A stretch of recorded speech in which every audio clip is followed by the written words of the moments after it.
कहानी की शुरुआत में हम एक खूबसूरत महिला को देखते हैं जिसका नाम एलिस है और उसकी उम्र 40 साल है। एलिस पिछले 8 सालों से पेरिस की एक फैशन मैगजीन के लिए काम कर रही है। वो अपने करियर में आगे बढ़ने के लिए पूरी तरह से समर्पित है, लेकिन उसका कड़वा स्वभाव और ओल्ड फैशन होना उसकी तरक्की में बाधा सा बन गया है, जिसके कारण पिछले 4 सालों में उसका प्रमोशन नहीं हो पाया है। एलिस का अपने पति से डिवोर्स हो चुका है और वो अपनी छोटी बेटी के साथ रहती है, लेकिन एलिस काम की वजह से अपनी बेटी को ज्यादा समय नहीं दे पाती। वो काम में जाने से पहले अपनी बेटी को अपनी बहन के घर छोड़कर जाती है। एलिस अपनी जिंदगी में बहुत अकेली है और उसे खुद के लिए भी समय नहीं मिलता। एलिस अपनी कंपनी के काम से ब्राजील जाती है और जब वो काम खत्म करके फ्लाइट से पेरिस लौट रही होती है तो उसकी मुलाकात एक यंग लड़के से होती है जिसका नाम एडम है। एडम की उम्र 20 साल है और वो एक कॉलेज में पढ़ता है। एडम ने इकोनॉमी क्लास की सीट बुक की थी, लेकिन उसके सीट में दिक्कत होती है, इसलिए उसे बिजनेस क्लास में एलिस के पास बैठा दिया जाता है। एडम पहली बार बिजनेस क्लास की सीट पर बैठकर काफी खुश होता है, जबकि एलिस अपने लैपटॉप पर काम कर रही होती है। लैंडिंग के दौरान प्लेन में तेज टर्बुलेंस शुरू हो जाती है, जिससे एलिस बहुत डर जाती है और एडम का हाथ पकड़ लेती है। ये देखकर एडम मन ही मन बहुत खुश हो जाता है, क्योंकि पहली बार किसी लड़की ने उसके साथ ऐसा किया था और वो एलिस से आकर्षित हो जाता है। कुछ देर बाद प्लेन लैंड करता है और एलिस जाने लगती है। एडम उससे बात करना चाहता है, मगर एलिस सिर्फ बाय बोलकर निकल जाती है। तभी एडम देखता है कि एलिस का पेन ड्राइव सीट के नीचे गिरा हुआ है। वो उसे लौटाने के लिए एयरपोर्ट के बाहर आता है, लेकिन तब तक बहुत देर हो जाती है। एलिस अपनी बहन की कार में बैठकर निकल जाती है और एडम बस उसे जाता हुआ देखता रह जाता है। रास्ते में एलिस की बहन उसे एक लड़के के बारे में बताती है जो एक डॉक्टर है और कहती है कि उसे उससे मिलना चाहिए, पर एलिस शादी नहीं करना चाहती, इसलिए वो मना कर देती है। इस पर उसकी बहन नाराज हो जाती है। वो चाहती है कि एलिस किसी अच्छे लड़के से शादी करके एक नई जिंदगी की शुरुआत करे। इसके बाद एलिस ऑफिस जाती है, लेकिन ऑफिस में उसके कॉलीग्स को उसका रूखा व्यवहार पसंद नहीं होता और वो आपस में उसकी बुराई करते हैं। हालांकि ऑफिस में एलिस का एक मेल फ्रेंड है जो उसे हर चीज में सपोर्ट करता है। ऑफिस की एक स्टाफ मेंबर एलिस को बताती है कि एडम नाम के किसी लड़के का कॉल आया था, वो तुमसे बात करना चाहता है, लेकिन एलिस ये कहकर मना कर देती है कि वो किसी एडम को नहीं जानती है। फिर एलिस अपने बॉस के पास जाती है और प्रमोशन की बात करती है, पर वो कहता है तुम्हारे लिखे हुए आर्टिकल पुराने लगते हैं, लोगों को उनमें अब कोई दिलचस्पी नहीं है, तुम्हें कुछ नया और रोमांच लाना होगा। अगर ऐसे ही चलता रहा तो मुझे तुम्हें नौकरी से निकालना पड़ेगा। ये सुनकर एलिस आज देर रात तक ऑफिस में काम करती है और सोचती है कि वो कुछ नया और रोमांच कैसे ला सकती है। तभी उसके पास वही स्टाफ मेंबर का नोट मिलता है जिसमें लिखा होता है कि वो लड़का पेन ड्राइव की बात कर रहा था। एलिस को याद आता है कि उसने गलती से पेन ड्राइव प्लेन के अंदर गिरा दी थी। वो तुरंत एडम को कॉल करती है और कहती है कि तुम कहाँ हो, मुझे पेन ड्राइव चाहिए, वो बहुत जरूरी है। एडम उस समय अपने दोस्तों के साथ एक बार में होता है जहाँ वो एलिस को आने के लिए कहता है। जब एलिस बार के बाहर पहुँचती है तो एडम उसे अंदर ले जाता है और अपने दोस्तों से मिलवाता है। वहाँ एलिस के ऑफिस की 2 लड़कियां भी होती हैं जो एलिस को एडम के साथ देखकर हैरान हो जाती हैं। एलिस को पेन ड्राइव लेकर जल्दी निकलना होता है, इसलिए वो एडम से पेन ड्राइव मांगती है। इस पर एडम कहता है कि पेन ड्राइव मेरे घर पर है, इसलिए हमें वहाँ जाना होगा। वो दोनों बाहर आते हैं और एडम उसे अपने स्कूटर पर बैठने को कहता है। एलिस पहली बार स्कूटर पर बैठ रही होती है, इसलिए वो थोड़ा हिचकिचाती है। एडम उसे हेलमेट पहनने को देता है। जब एलिस उसे ठीक से पहन नहीं पाती तो एडम उसकी मदद करता है। तभी एलिस की ऑफिस की वही दोनों लड़कियां उन्हें एक ऐसे एंगल से देखती हैं जिससे लगता है कि जैसे वो दोनों किस कर रहे हैं। वो चुपके से उसकी फोटो क्लिक कर लेती है और उसे ऑनलाइन पोस्ट कर देती है। एडम एलिस को अपने घर लाता है जहां उसके डैड भी मौजूद होते हैं। एडम जानबूझकर पेन ड्राइव देने में देरी करता है ताकि वो एलिस से थोड़ी देर और बात कर सके, पर जब वो एलिस को पेन ड्राइव देता है और वो घर से निकलती है तो एडम कहता है कि क्या मैं तुम्हें स्कूटर से छोड़ दूं? इस पर एलिस कहती है मैं कैब से चली जाऊंगी। फिर एडम कहता है क्या हम कभी बाहर कॉफी पीने चल सकते हैं? इस पर एलिस कुछ नहीं कहती, मुस्कुराती है और थैंक यू कहकर चली जाती है।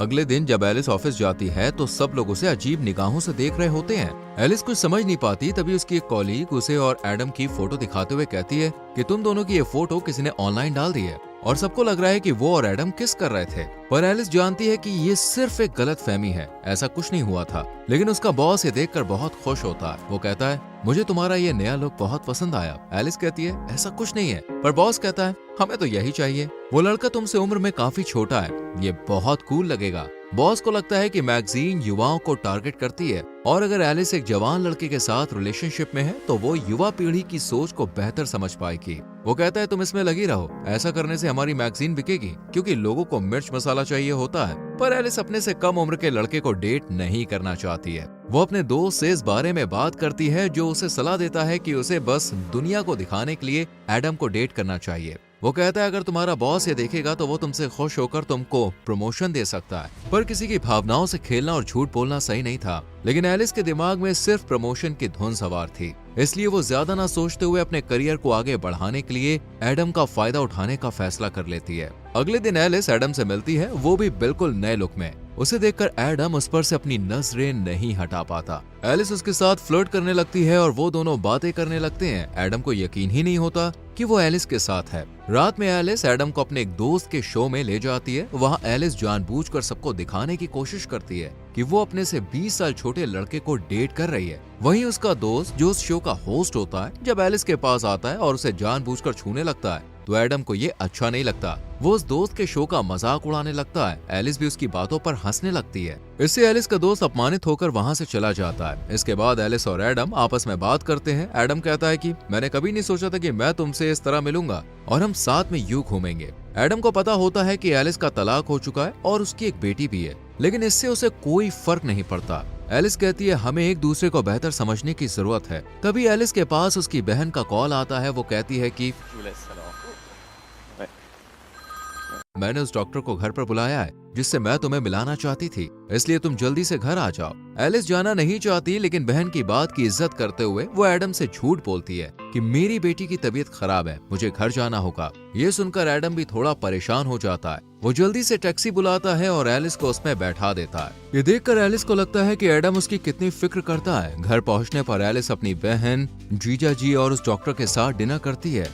एलिस ड्रिंक करके आई होती है, जिस वजह से वो नशे में डॉक्टर से उल्टे सीधे सवाल पूछने लगती है। इसमें डॉक्टर को बुरा लगता है और वो वहाँ से चला जाता है। यहाँ एलिस लगातार कोशिश कर रही होती है कि बॉस उससे खुश होकर उसे प्रमोशन दे दे, लेकिन ऐसा नहीं हो रहा था। इसलिए वो एडम को एक फैशन शो में लेकर जाती है जहाँ उनकी कंपनी की सीईओ और बॉस मौजूद होते हैं। जब शो के दौरान मॉडल्स रैंप वॉक कर रही होती हैं, तभी एक लड़की गिर जाती है। ये देखकर एडम तुरंत उसे उठाने के लिए आगे बढ़ता है। सीईओ को एडम का ये व्यवहार बहुत अच्छा लगता है। शो खत्म होने के बाद एडम और एलिस पार्टी में ड्रिंक करते हैं और डांस करने लगते हैं। डांस करते वक्त वो दोनों बहुत करीब आ जाते हैं, लेकिन कुछ होने से पहले ही एलिस देखती है कि कुछ लड़कियां उनकी तस्वीरें क्लिक कर रही है। ये देखकर एलिस तुरंत एडम का हाथ पकड़कर उसे बाहर ले आती है। एडम एलिस को अपनी स्कूटर में बैठाकर उसके घर तक छोड़ देता है। यहाँ एक ऐसा मोमेंट आता है जहाँ एडम एलिस को किस करने वाला होता है, पर एलिस पीछे हट जाती है और चुपचाप घर के अंदर चली जाती है। लेकिन एडम को लगता है कि उसने एलिस के करीब आने का मौका मिस कर दिया है, इसलिए वो एलिस के घर जाता है जहाँ उसे पता चलता है कि उसकी बेटी अपनी मौसी के घर पर है।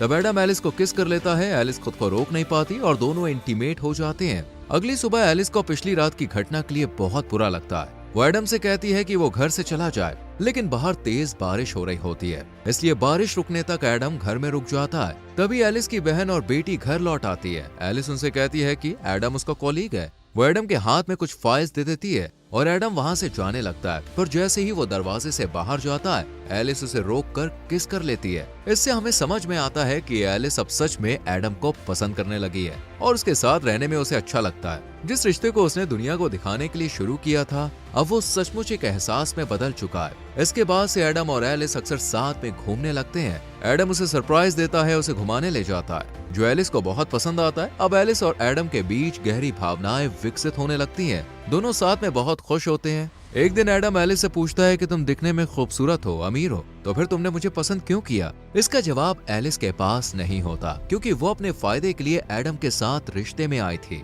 पर अब उसे सच में एडम से प्यार हो गया है। कुछ दिन के बाद एलिस को काम में प्रमोशन मिल जाता है, जिससे वो बेहद खुश होती है। लेकिन अब वो एडम के बारे में सोचने लगती है, क्या उसे इस रिश्ते को जारी रखना चाहिए?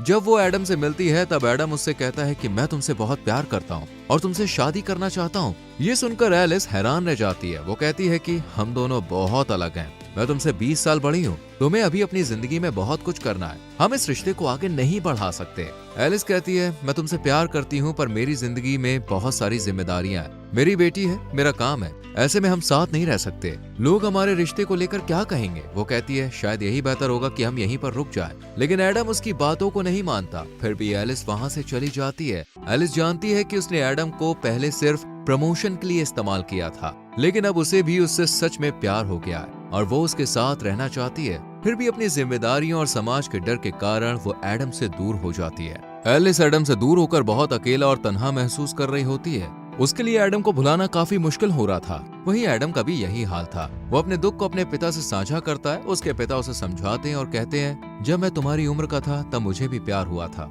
ये सब चलता रहता है, तुम्हें अपनी जिंदगी में आगे बढ़ना होगा। कुछ दिन बाद एलिस के ऑफिस में सीईओ खुद मैगजीन का कवर फोटो देखने आती है, लेकिन उन्हें कवर फोटो पसंद नहीं आती। वो मेल मॉडल की जगह किसी नए और अनदेखे चेहरे की तलाश में होती है। तभी उनकी नजर एलिस के लैपटॉप स्क्रीन पर पड़ती है, जिसका वॉलपेपर एडम की तस्वीर होती है। उसे देखकर सीईओ को याद आता है कि ये वही लड़का है जिसने फैशन शो में रैम वॉक के दौरान गिरी हुई लड़की को उठाया था। वो चाहती है कि एडम उनके मैगजीन का नया मॉडल बने। ये सुनकर एलिस को अच्छा नहीं लगता। वो नहीं चाहती कि वो फिर से एडम से मिले, लेकिन अपने बॉस के कहने पर उनकी बात उसे माननी पड़ती है। एलिस एडम को कॉल और मैसेज करती है और एडम एक टूटे हुए आशिक की तरह घर में बैठकर ड्रिंक कर रहा होता है। वो एलिस के कॉल और मैसेज का गुस्से में जवाब नहीं देता। तब एलिस खुद उसके घर जाती है और उसे अपने साथ बाहर लेकर आती है। एडम को लगता है कि अब एलिस फिर से उसके साथ रिश्ता शुरू करना चाहती है, लेकिन एलिस उसे बताती है कि तुम्हें मैगजीन के लिए मॉडल बनना होगा, तुम्हें खूबसूरत लड़कियों के साथ काम करने का मौका मिलेगा और इसके लिए तुम्हें पैसे भी मिलेंगे। ये सुनकर एडम गुस्से में आ जाता है। उसे समझ में आ जाता है कि एलिस अपने काम के लिए उसके पास आई है।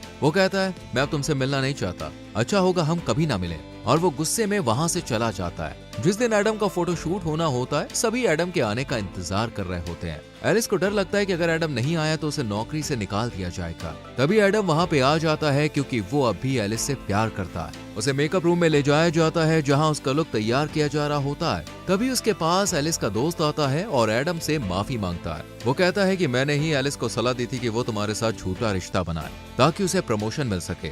ये सुनकर एडम को बहुत दुख होता है कि एलिस का प्यार एक नाटक था। वो बाहर आता है और सबके सामने एलिस को किस कर लेता है। फिर एडम अपना फोटो शूट करवाता है, लेकिन ये सब उसके लिए नया अनुभव होता है। वो अच्छे से पोज नहीं दे पा रहा होता है और फोटोग्राफर को बार बार उसे निर्देश देने पड़ते हैं, जिससे एडम चिढ़ जाता है और वहाँ से जाने लगता है। तभी एलिस उसे समझाने के लिए आती है, पर एडम उस पर गुस्सा करता है और कहता है, मैंने तुमसे दिल से प्यार किया और तुमने अपने फायदे के लिए मेरा इस्तेमाल किया। फिर एडम दुखी होकर वहाँ से चला जाता है, जिससे एलिस को भी बहुत बुरा लगता है। उसका बॉस भी उसे नौकरी से निकाल देता है। अब वो पूरी तरह से अकेली पड़ जाती है। वो एडम को भूल नहीं पा रही होती है और उसकी यादें उसे हर पल सताती रहती है। एलिस को एहसास होता है कि उसके लिए करियर से ज्यादा जरूरी वो इंसान है जिससे वो प्यार करती है।